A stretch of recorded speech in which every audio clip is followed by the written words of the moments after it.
ფილიპელთა 2:13. პავლე მოციქული წერს ფილიპელებს. რადგან ღმერთი ბადებს თქვენში სურვილსაც და მოქმედებასაც მისი სათნოებისამებრ. იწყება რადგან ამ ეს მუხლი და ეს იმას ნიშნავს, რომ ის მიბმულია წინა მუხლზე. იესოს თავის დროზე არ აღიარებდნენ. თქვენ იცით ეს. არც მგლები, არც ხალხი არავინ არ აღიარებდა. კი ხალხი დაძდებდა, უსმენდა, მაგრამ უთხრა, რომ ჭამისთვის დამძდებთო ხა. უფალს ეგ არ გამოეპარებოდა. ვიღაც უსმენდა, ვიღაცის გულში ხვდებოდა, მაგრამ ძირითადად წამოდი ბიჭო, უსმინოთ, თან საჭმელი იქნება, სადილი უფასოდ იქნება და ახლობით ესე იყო. რომ იესომ უსაყვედურად და უთხრა. და მოციქულების თქვენ იცით, რომ იაკობი და იოანემ შენ რო გამეფდებიო, მე მარჯვნივ და მე მარცხნივო. ხო და რაღაცა, ხო, ანუ ვის თავში რა იყო. და იესოს ესე იგი არ აღიარებდნენ, არც მთავრობა, არც სასულიერო პირები, არც ხალხი, გულწრფელები არ იყვნენ, ხალხი დღეს აღიარებდა, ხვალ უარყოფდა, მაგრამ იესო ხალხის აზრს და არც მგლების აზრს არ უყურებდა. არ აინტერესებდა. ტაძარში რო შევიდოდა, იქცეოდა როგორც მეფე. იქ გადააყირავა. იქ ესე იგი შესაწირავის ყუთთან დაჯდა და უყურებდა. ეხლა ერთხელ თქვი და ეხლა წარმოიდგინეთ თქვენ, რომ მე დავჯდეს შესაწირავის ყუთთან, სკამი დავიდო და უკვირდები, აბა კონვერტში დებ, გახსენი კონვერტი, მანახე რამდენს აგდებ, ხო? ეხლა ნუ რას იფიქრებთ თქვენ? ჩვენ ისიც კი არა გვაქვს ზოგიერთ ეკლესიაში ჩამოტარებით არის და ესეც არა გვაქვს დევს ყუთი და ვის ჩვენ არავის არ ვამოწმებთ, ვინ რას აგდებს, როგორ აგდებს და რაღაც. და რისი თქმა მინდა, იესო ქრისტე დაჯდა ყუთთან და უყურებდა ვინ რამდენს ყრიდა. ანუ იესო მამის სახლში გრძნობდა თავს. ეს არის ძალიან მნიშვნელოვანი. შენ ხარ მამის სახლში. ეხლა მარტო ეს დარბაზი კი არ იგულისხმება, ზოგადად მამის სახლში ხარ. ქვეყნიერებაზე რო ხარ, მამის სახლში ხარ. ქვეყნიერების ბატონი კი არის სატანა, მაგრამ ჩემთვის იესო მას ძალაუფლება წაართვა. და ის აღარ არის ბატონი. ვიღაცისთვის ბატონია, მაგრამ მე თავისუფალი ვარ. ამიტომ როგორც ბატონი, ისე დავდივარ ქვეყნიერებაზე. ვინმე მაღიარებს, არ მაღიარებს, ეს მისი პრობლემა არის. მამა აღიარებდა იესოს. იყო ქრისტე, ანუ იყო ცხებული. გესმით?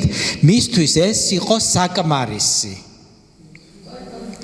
მთელი ქვეყნიერება რო იძახდა ჯვარს აცვიო, მასთვის ეს მნიშვნელობა არ ქონდა, ამას მნიშვნელობა არ ქონდა. მამავ რად მიმატოვე მეო, დიდება იესოს. და ეხლა ამას რატო ვლაპარაკობ ძვირფასებო, როდესაც დაჯდა შესაწირავის ყუთთან და აგდებდნენ მონეტებს და თქვენ იცით, რომ ეს რკინის გრძელი ყუთი იყო და მაშინ მონეტები იყო, ქაღალდის ფული არ იყო და რამდენს აგდებდნენ, ხმა ისმოდა. მოვიდნენ ესე იგი მდიდრები და ჭაგდებდნენ და ჭხრიალებდა და ჭხრიალებდა. და მოვიდა ქვრივი და 2 ლეპტა ჩააგდო. პატარა ხმა ქონდა. მაგრამ იესო ამბობს, რომ ამან ყველაზე მეტი შესწირა. რატო? მართალია ცოტა შესწირა და მანდა მაინც ახლა ფარისევლებს არ მოეწონათ, ეგა ისინი ბევრს წირავდნენ, ახლა ფულს რა ჯობია, მაგრამ იესომ თქვა, რომ მამა ასე ხედავს სულიერ სამყაროში სულიერ მოქმედებას. იმ 2 ლეპტამ სულიერი ცვლილებები მოიტანა. იმ ჩაჩხრიალებამ არაფერი ცვლილება არ მოიტანა. რატომ? იმიტომ რომ გულით და რწმენით შესწირა. რწმენით შესწირა და მან თქვა, რაც ებადა ყველაფერი შესწირაო. ანუ მან თქვა, რომ ორი ლეპტა მე არც მომკლავს და არც დამარჩენს, მაგრამ ღმერთზე დავდებ იმედს. ღმერთს გადავცემ ამ ყველაფერს და ის მაკურთხებს. ამიტომ პავლე მოციქული ამბობს, რომ ღმერთი მუშაობს ჩვენში. ის იწყებს რაღაცას და შემდეგ ის ასრულებს კიდეც. ისი არ არის, რომ ღმერთი არიან ადამიანები, სხვადასხვა ორი ტიპის ადამიანია. ერთი ტიპის ადამიანი, ეს ფსიქოლოგიაში ცნობილი არის, რომ ბევრ ამას იწყებს ხოლმე, მაგრამ არ ამთავრებს. არიან და დაიწყებს ერთ რაღაცას და შეეზარება ბოლომდე მიყვანა. მეორეს იწყებს, მერე მესამეს იწყებს. არიან ასეთი ადამიანები, რომ ბოლომდე არ მიყავთ საქმე. არის მეორე ტიპის ადამიანები, რომლებიც რო დაიწყებენ, სანამ არ დაამთავრებენ, მეორეზე არ გადავლენ. მაგრამ ღმერთი როგორი არის, რასაც დაიწყებს შენში, აუცილებლად დაასრულებს მას. თუ კი მისცემ მას საშუალებას. დიდება ჩვენ ძლიერ ღმერთს. და უნდა ვიცოდეთ, რომ ყველაფერს ღმერთი აკეთებს ჩვენში და ის მუშაობს ჩვენში თავისი სულით. 1 კორინთელთა 15:10-ში წერია. მაგრამ ღმერთის მადლით ვარ, პავლე მოციქული ამბობს, რაც ვარ. რა არის მადლი ძვირფასებო? ღმერთის საჩუქარი და კიდე მეორეინაირად კეთილგანწყობა. კეთილგანწყობა, რომლითაც მოდის საჩუქრები და კურთხევები. მაგრამ მოდით სიტყვა მადლი შევცვალოთ კეთილგანწყობით და უფრო გასაგები გახდება ეს მუხლი. მაგრამ ღმერთის კეთილგანწყობით ვარ, რაც ვარ.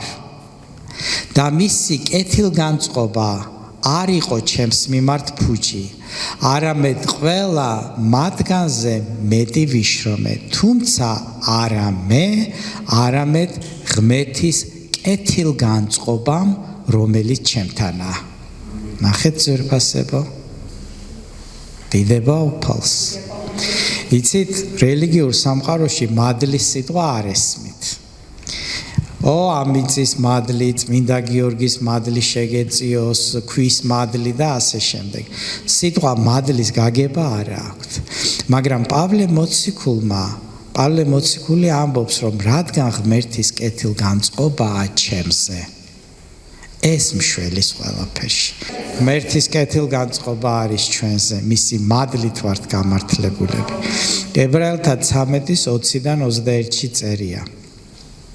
ხოლო მშვიდობის ღმერთმა, რომელმაც საუკუნო აღთქმის სისხლით მკვდრეთით აღადგინა ცხვრის დღით დიდი მწყემსი, ვინ არის ცხვარი? ჩვენ, დიდი მწყემსი იესო, ჩვენი უფალი იესო. დაე სრულყოდ ყოველ კეთილ საქმეში თავისი ნების შესასრულებლად. ანუ იესო ქრისტეს შეუძლია სრულყოს, ანუ დაასრულოს დაწყებული საქმე ღმერთის ნების შესასრულებლად. იესო ქრისტეს მეშვეობით შექმნას თქვენში მისი მოსაწონი ყველა საქმე, დიდება მას მარადიულად ამინ. იესო ქრისტეს საშუალებით შესაძლებელია შენ იყო მოსაწონი ღმერთისათვის და ღმერთს რა მოსწონს? იყო გახარებული, იყო თავისუფალი, იყო კურთხეული და იყო ძლიერი. აი ეს არის ღმერთისთვის მოსაწონი. რატომ? იმიტომ რომ მამა არ და მამას შვილისთვის უნდა ყველაფერი სასიკეთო. დიდება იესოს. განასახარება ღმერთის სიტყვა არ არის კურთხევის სიტყვა? ის არ არის მსჯავრდების სიტყვა, ის არ არის ბოროტის სიტყვა, ის არის სახარება, კეთილი უწყება იმის შესახებ, რომ ბოროტი დამარცხებულია. ვინც არ კითხულობს ღმერთის სიტყვას და არ ეძიებს ღმერთს, ის სიხარულს, ნამდვილ თავისუფლებას ვერ მიიღებს. იერემიას 18:6-ში წერია: აჰა, როგორც თიხა მეკოთნის ხელში, ისე ხარ ჩემს ხელში, ისრაელის სახლო.